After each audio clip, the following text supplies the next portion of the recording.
Doctor Sarvepalli Radhakrishnan మన భారతదేశంలో పుట్టిన మేధావుల్లో అగ్రగణ్యుడిగా చెప్పుకుంటున్నవాడు ఆయన ఒకడు.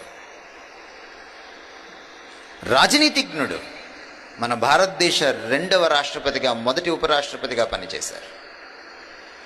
భారతదేశంలో ఉన్నటువంటి హైందవ తత్వంలో ఉన్నటువంటి అనేకమైనటువంటి మత ధోరణులను, తాత్విక ధోరణులను ఒక్క సంకలనంగా అచ్చువేసినవాడు, ఔపోసన పట్టినవాడు.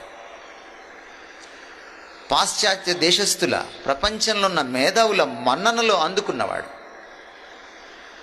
ఒక రోజున ఇంగ్లాండ్ దేశంలో ఈస్టర్ రోజున ఓ చర్చ్కి చీఫ్ గెస్ట్గా వెళ్ళాడు ఆయన. ఆయన్ని పిలిచారు. ఆయన చర్చ్లో నిలబడి మాట్లాడుతూ ఆయన ఒక మాట అన్నాడు, అబ్బురపరిచే మాట.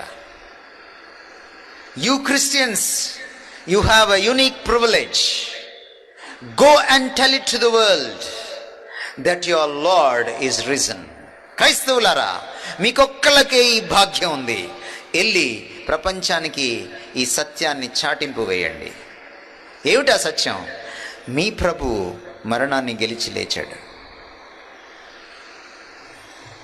అందుకే అంటాడు Sarvepalli Radhakrishnan, all the religious gurus are only reformers, but Jesus Christ is the only regenerator.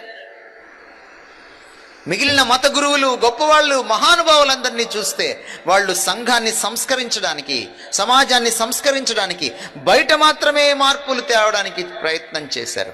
కానీ యేసు అన్నటువంటి ఈయన ఆంతర్యంలో మార్పు తీసుకొస్తాడు. నిన్ను ఆంతర్యంలో కొత్తగా మళ్ళీ తిరిగి జన్మించడానికి, పునర్జన్మకు ఈయన కారణభూతుడు అవుతాడు. Is a regenerator. ఈయన కాక ఇంకెవరు దేవుడు?